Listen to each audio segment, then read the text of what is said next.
Welcome to the Digital Remodeler Podcast. I'm so glad that you have chosen to join us today. And with me is Mitch Weisburgh. And Mitch, it's so good to have you with us today. Thanks for joining us. Well, Carl, thank you so much for having me. I'm looking forward to our talk.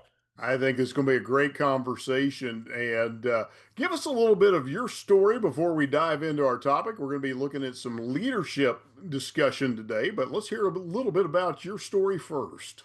Well, I started my first business in 1981. I started teaching business people how to use computers and ran that business for about 20 years. And then when in around 2000, I decided I really wanted to go into online learning instead of live training. So I actually went into education and started advising education publishers on how to use technology to reach kids and teachers. And then, like around 2017 or 2018, I was looking at myself and saying, I've been in education for 17 years, and kids aren't any better trained at becoming adults than they were when I started. We're using more technology, but we're not really making an impact. And at the same time, I was asked if I could talk to some university students about education technology, and I'm like, you know something, I'm fed up with education technology, and I just kind of emailed the people and said, I'm not talking about education technology, but if you want me to talk to the kids about things that they should know about how to be successful, how to frame situations so that you can come back from failure, how things like that, I'll be happy to talk to them.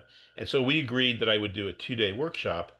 And I'm sure, like as the remodelers are, we're all entrepreneurs, right? Yeah. So what do? Okay. We see a problem. We figure out how to fix it. We say we can do it. We shake hands.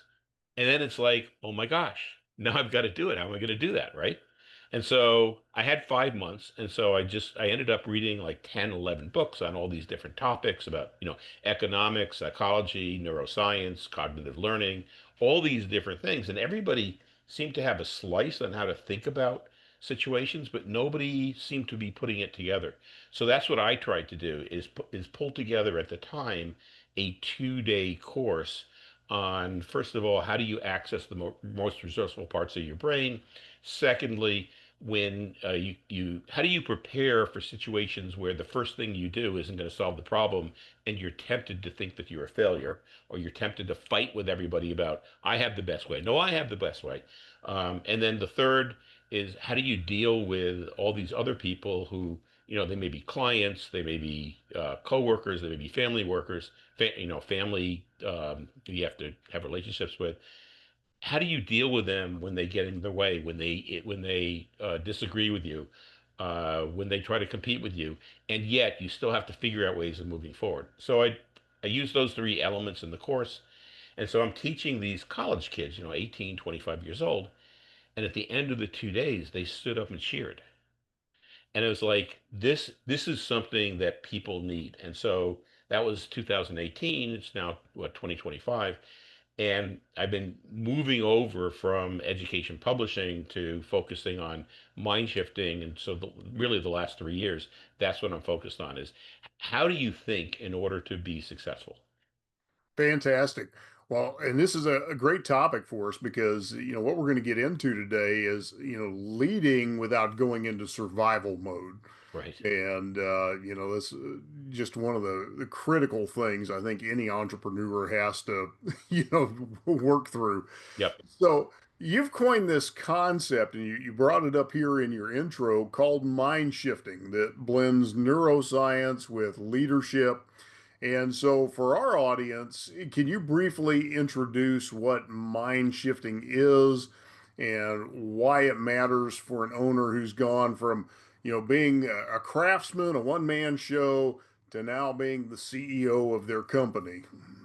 Well, I'll say first of all, and I've gone through that. I've been the person in each of my businesses, the person who started off doing everything. And it's like, if there's a problem, like I'll figure out how to solve it. To a person who, when there's a problem, it's like, can I give it to this other person? And this other person may not be as dedicated, or they may not have the skills, or they may have other priorities. And so, how do you shift to being to this problem solving mode to developing a team to thinking about profitability to think more about the long term? And that's kind of the shift in entrepreneurship. Mind shifting itself has the three elements. One, tapping into your resourceful brain. Two, how do you come back or how do you prepare to come back from failure, from things that don't work out? And three, how do you work with other people? And I just like to the very kernel of this is how the brain itself makes decisions. And just I guess it's a little bit of a segue, but if we regard our brain as really two different parts, there's a part that's primarily geared for survival, and that part of the brain was the first to develop. It developed in the first organisms, the first animals that could move. And that part of the brain is really looking for situations that could threaten our existence. If you think about it, when you're faced with a physical situation that could threaten your existence, you have to make a decision. You don't have full access to information.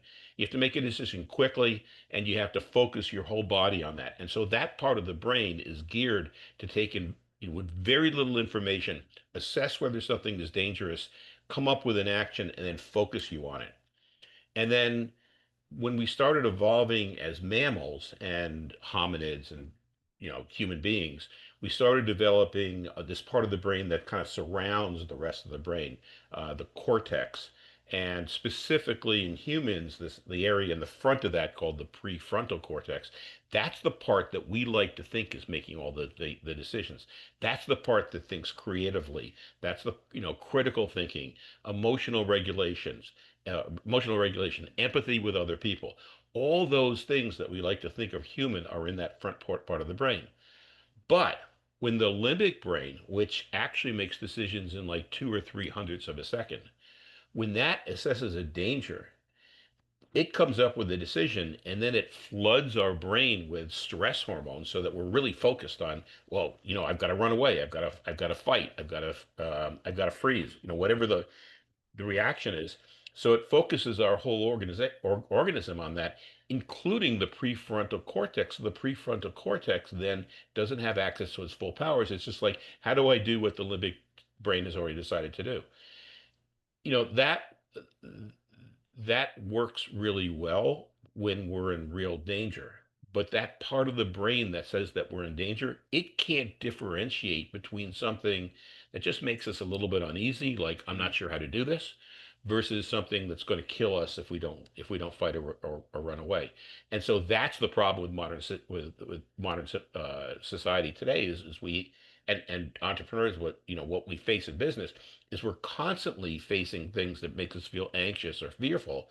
We come up with our limbic brains come up with something like really quickly about what to do. They lock us into it, and then we're not capable of critical thinking or creativity or working with others. And so we have to get back into that resourceful state in order to proceed. So that's really that's that first element of mind shifting. And you really have to understand, the basics of that before you can understand, how do you recover from failure or prepare so that you're not feeling something as a failure, and how do you recover from people who are getting in your way? Okay, good.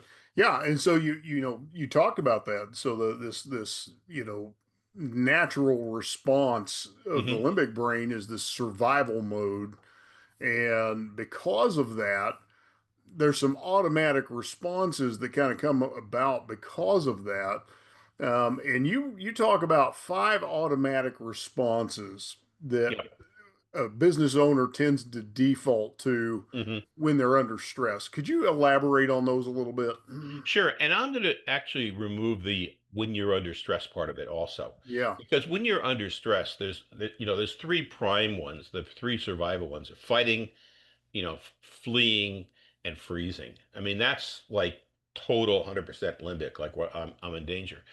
But what the limbic brain also wants to do is it wants to conserve energy.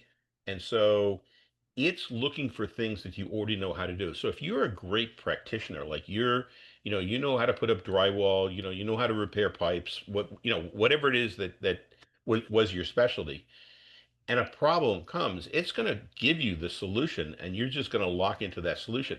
When you get challenged, like, well, wait a minute, there's another way to do this. Then you go into that flight, or freeze. That's just natural.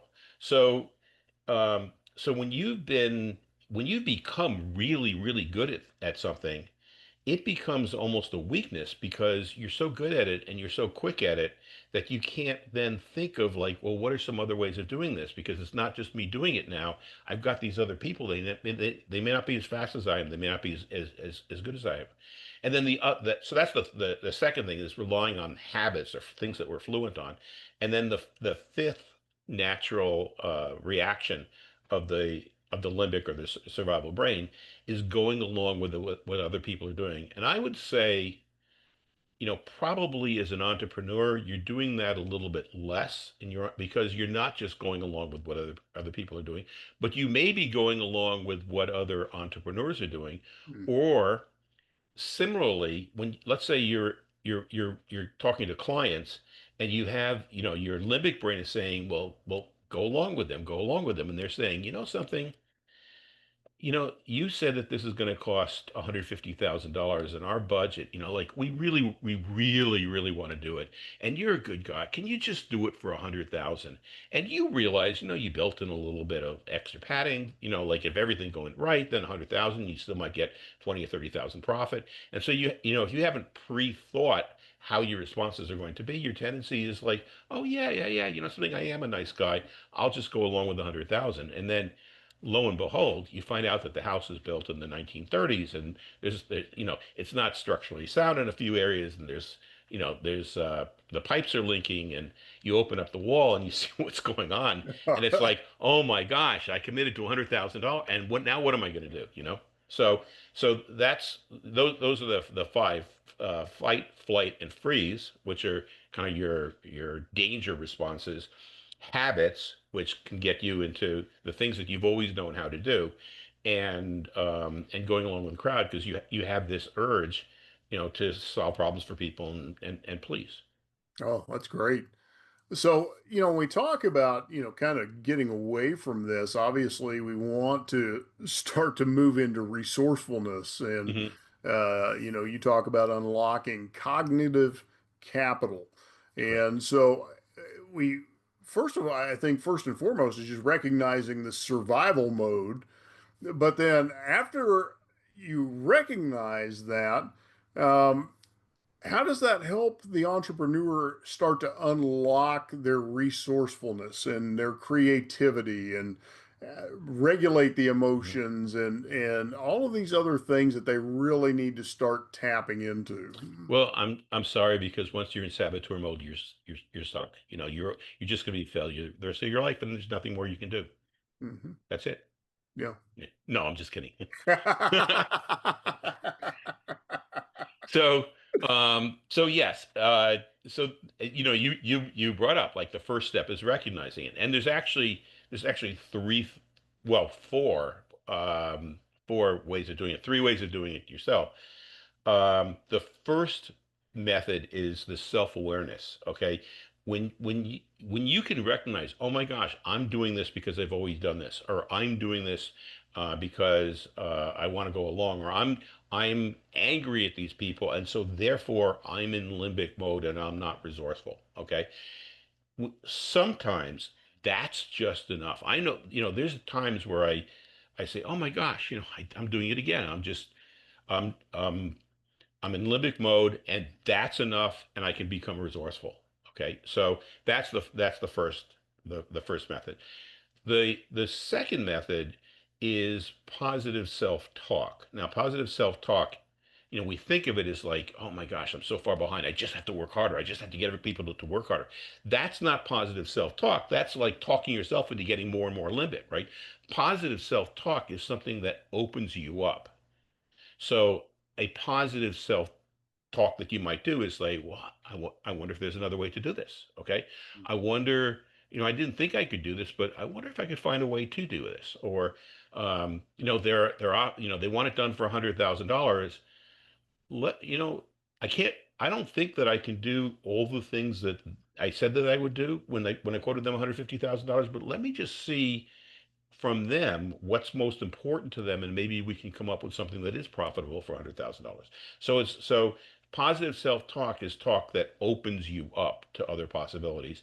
And the third thing is to is some type of distraction. So you're in the middle of doing something and you find yourself getting more and more frustrated. Um, and you say to yourself, "Oh my gosh, I'm in a limbic reaction. I can't get out of it." And then you say to yourself, "Well, let me see if I can open myself up." And it's like, "No, I'm still upset." So distraction, meditation is a type of distraction. Taking a walk is another type of distraction. Music might be another type of distraction. Each person has different things that they favor that then could calm down your limbic brain. And so when your limbic brain is calm, then you use your positive self-talk and say, okay, I realize I was upset about this, but now, like, what are the possibilities are there? How could I talk to this person differently? Um, what's really important to me? So then you can ask those questions. And there's going to be times where those three things work, and there's going to be times where those three things, you've done them, and it happens to me, with my wife. No, I'm sorry, she's not with my wife. Um, but it happens to all of us, and in those cases, you really need somebody who is also knowledgeable in these techniques, and whether they're mind shifting techniques or therapy techniques or it's just a trusted friend, but somebody who can walk you down. And I guess the two people that I tend to use more than other people are my two kids. I mean, they're both adults, but they'll always be kids to me. Um, is like, I'll call my daughter and I'll just say, I'm really upset about this, and I just need somebody to walk me down. And inevitably, from either kid, it's like, Dad, you wrote the book. Come on. Okay, I'll tell you what. Let me get the book out, and then they'll just walk me through one or two of the techniques in the book. And just having somebody else do that is enough to be able to walk me down. And of course, sometimes you need a professional to do it, but for the most part, the three techniques that you can do yourself is first of all just to realize that you're in a limbic mode. Second of all, try to open yourself up with some self-talk. Third of all, try to withdraw and do something that's pleasurable. Um, and take your mind off of it so that you can calm down. And if none of those work, then find somebody else who can help walk you down. Yeah, good. Yeah, and sounds like listening to you, Mitch, that really the key is to interrupt that pattern, because it's just an ingrained pattern that Yeah. you gotta get it moving in a different direction. Mhm. Exactly. Interrupt it, and then well, realize that you're doing it, interrupt it, and until once it's calm, then it's like, how do you access, what are the ways of accessing your resourceful mind? And, again, the positive self-talk, but um, you're probably going to get into this with your next question is, so what are the powers of the resourceful mind, right? Yeah. Well, since you opened that up, let's talk about that. I don't know. I forgot them. What are they? Uh, so there's, I don't know why things come in certain numbers, but in this case, there's generally five powers of the resourceful mind also. One of which is the exploration power, which is, looking at something and not having a vested interest or a strong vested interest in any one thing, but you're just trying to find out more information. So if you, as an example, think that the best way of constructing something is to, I don't know, build an arc, or in this just to support the structure above, and somebody else is saying, no, no, I want columns, um, is to kind of, instead of like saying, no, no, no, it's not. Here's the reasons why it's got to be this way, is to say, well, something. Let me just find out why they're thinking it should be columns, and let me, maybe do some extra research into how columns might work. And it's you're not vested in you're not in any one action. What you're doing is you're just doing it for kind of the joy of figuring out more, what else could be done. Second thing is your empathy power, and that is, you may be talking to somebody, I mean, in work, but at home or with your kid, and it's like, no, no, you got to go upstairs and do your homework. No, Dad, I don't have any homework tonight. And they've got homework, right? Yeah. Um, but then, if you were in sage mode, tapping into your empathy power would be, something, I'm not going to concentrate on the homework part of it. Let me just find out. Let me just connect with my son or daughter and just figure out, you know, ask them questions or do stuff with them so that we're connected, and then we'll figure out what to do. And so you're just concentrating on establishing that connection, and that's the second of the sage powers. Um, Third stage power is innovation, and we think we're being innovative when somebody comes to us with a problem and we say, well, this is what you should do.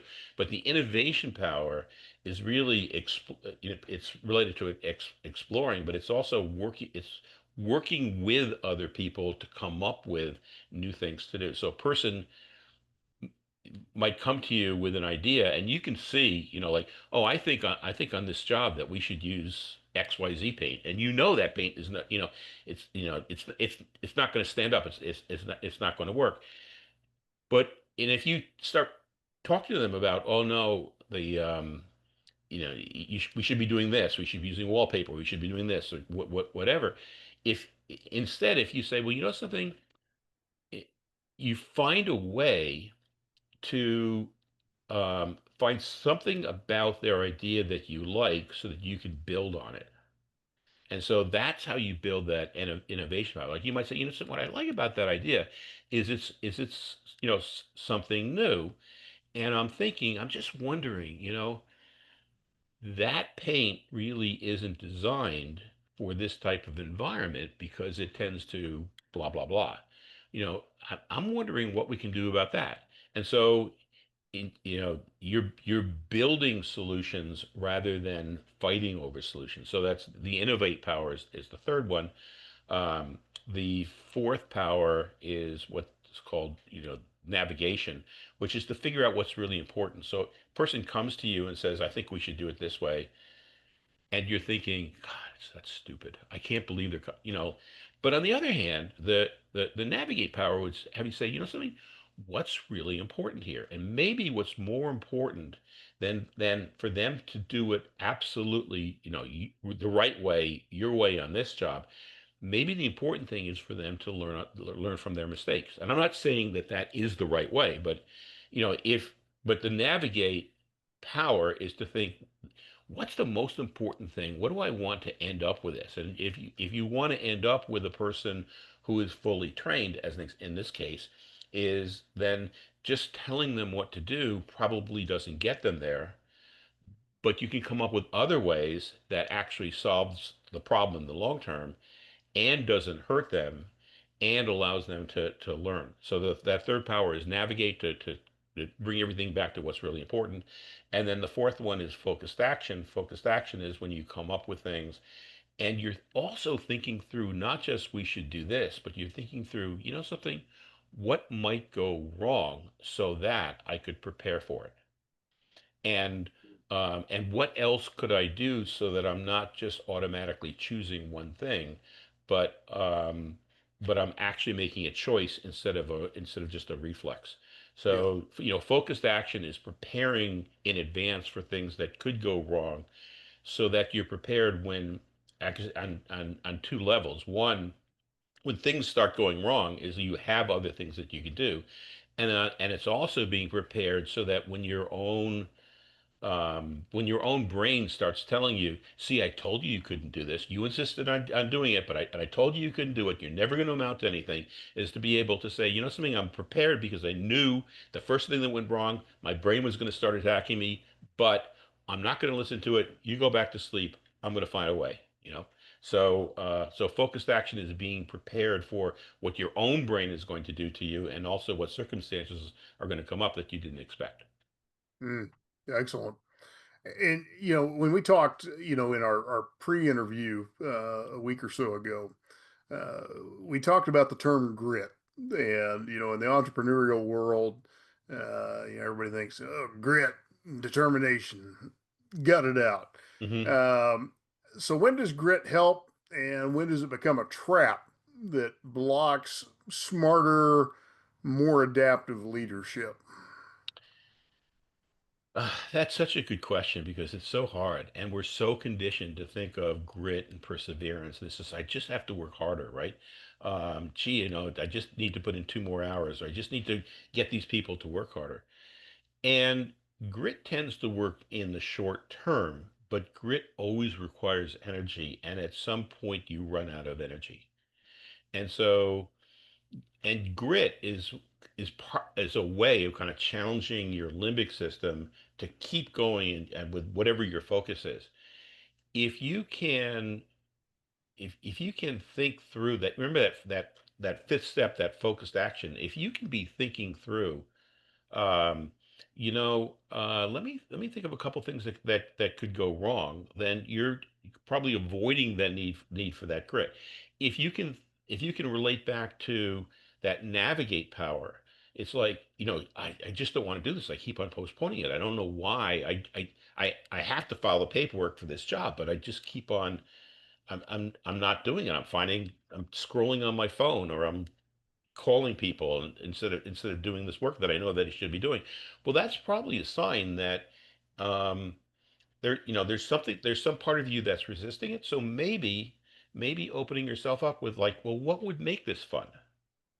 Okay. Um, and you could make, maybe it's a game out of it. Something, let's see, let me see if I can, if I, if I can do these things, and I'll keep track of a game, and let me see if I can do 5 things that I've been postponing today. And at the end of the day, it's like I did 4. Well, that's better than I would have done. And tomorrow, let me do 5 things. So making a game out of it is one thing. What would make this more fun is another thing. What's another way of getting it done without me having to do it? Maybe there's people that even in your organization, who are good at that type of thing, and you're not. So maybe you hand it over to people, other people.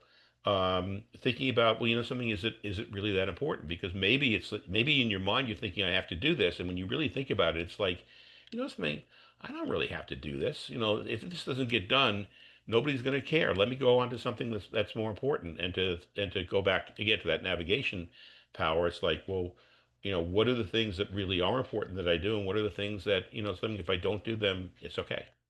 Yeah, Did that answer your question? that answers the question. Okay.